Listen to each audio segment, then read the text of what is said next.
ले नाज़रीन, आखिरकार इमरान खान साहब ने बाकायदा तौर पर अपने जो लॉन्ग मार्च की कॉल दे दी है। उनका कहना है कि हफ्ते वाले दिन यानी आज से ठीक 3 दिन के बाद इमरान खान साहब का लॉन्ग मार्च जो है शुरू हो जाएगा। और ये लॉन्ग मार्च जो होगा ये तकरीबन 1 से 2 दिन में नाज़रीन आप इसे ख़त्म हुआ भी देखेंगे। ये मैं अभी से प्रेडिक्ट इसलिए कर रहा हूँ क्योंकि मुझे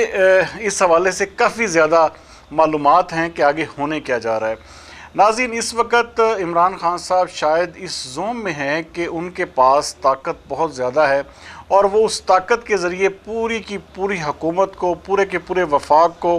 पूरे के पूरे सिक्योरिटी इदारों को ना सिर्फ पैरालाइज़ कर देंगे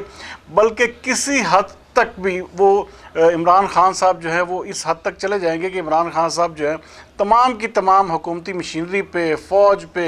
अदलिया पे, हर चीज़ पे इमरान खान साहब का कब्ज़ा हो जाएगा। इस वक्त इमरान खान साहब शायद इस जो माइंड सेट है जो उनका यही कह रहा है। और वो आज की उनकी तकरीर में ये लफ्ज़ आपने सुना कि वो फरमा रहे थे कि जी जिस फ़ौज का जो लीडर है गीदड़ हो तो वो कभी नहीं जीत सकती। जिस फ़ौज का अगर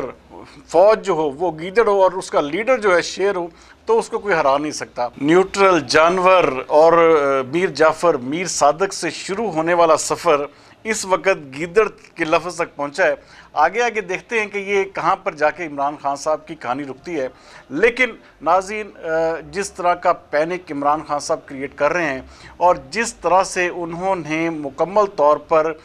जो हमारी एस्टेब्लिशमेंट सिक्योरिटी इदारे हैं उनको अपने निशाने पर रखा हुआ है, ये सीधा सीधा नाज़रीन कोई भी जी शऊर इंसान जो है इससे उसकी कोई इस हवाले से दो राय नहीं है कि ये फ़ौज के अंदर तकसीम और फ़ौज को आपस में लड़ाने की एक इंतहाई घिनौनी साजिश है। इस हवाले से नाज़रीन जो मेरी इतलात हैं उसके मुताबिक यहाँ पर यह भी कहा जा रहा है कि सदर ममलकत को इस हवाले से अहम तरीन पैगाम भी दे दिया गया है कि अगर इमरान खान साहब बाज ना आए तो मुल्क में मार्शल लॉ जो है। नाज़रीन, ये ज़राए इंतहाई हसास हैं। इस हवाले से अभी तक कोई कन्फर्मेशन तो नहीं है, लेकिन ये दावा कर रहे हैं कि अगर इमरान खान साहब ने कोई ज़रूरत से ज़्यादा एक्टिंग की तो मुल्क में मार्शल लॉ के निफाज का भी ख़तरा मौजूद है। बहरहाल इस वक्त तक की जो सूरत हाल है उसमें आप ये देखें कि इमरान खान साहब जो हैं वो इंतहाई हद से गुज़र जाने की धमकियां दे रहे हैं और जिस तरह की वो बातें कर रहे हैं ये मेरे ख़्याल में, क्योंकि उनको ये लग रहा है कि वो इलेक्शन जो है किसी सूरत में भी अगर आज से ठीक 1 साल के बाद इलेक्शन होता है तो वो समझते हैं कि वो इलेक्शन नहीं जीत सकेंगे। और उनके ख्याल में अगर इलेक्शन अब हो जाता है जो उनकी मर्ज़ी के मुताबिक वो एक किस्म का विक्ट्री साइन बनाकर इलेक्शन कैंपेन में जाते हैं तो वो समझ रहे हैं कि यही मेरी कामयाबी है और इसके अलावा मेरे पास कोई चारा नहीं है। नाज़रीन, इलेक्शन से हट के मुल्क की हालात इस वक्त मुल्क जो है आप देखें कि किस हद तक सैलाब में डूबा हुआ है। और आलमी इदारे आप देखें कि इस वक्त अक़वाम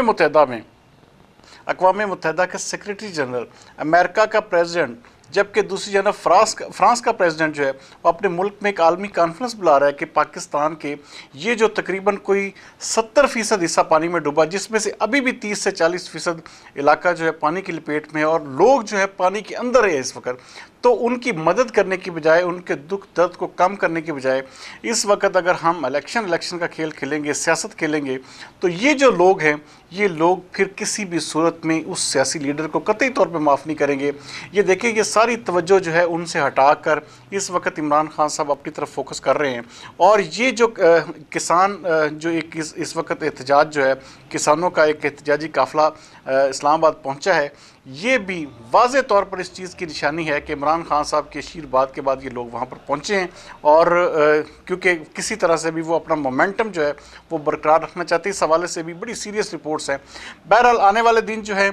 इमरान खान साहब की तहरीक जो हफ्ते से शुरू हो रही है, अगला हफ्ता इंतहाई क्रूशल होगा। हम भी इसी इंतज़ार में कि देखते हैं कि इमरान खान साहब के साथ कितने लोग निकलते हैं और किस हद तक वो कौन कौन से इदारे पर कब्ज़ा करते हैं, कौन कौन सी हुकूमत पर कब्ज़ा करते हैं और कौन सा मुतालबा जो है वो अपना मनवाते हैं। ये बहरहाल इमरान खान साहब ने अपनी सियासत का एक आखिरी जो जिसे कहते हैं कि वो उन्होंने दाव जो खेला था, जो एक आखिरी पत्ता था उनके पास, वो अब उन्होंने फेंक दिया है। अब देखते हैं कि अगले हफ्ते इसका रिज़ल्ट क्या आता है। अगले भी लोग तक सरदार अमीन जतोई को दीजिए इजाज़त। पाकिस्तान जिंदाबाद।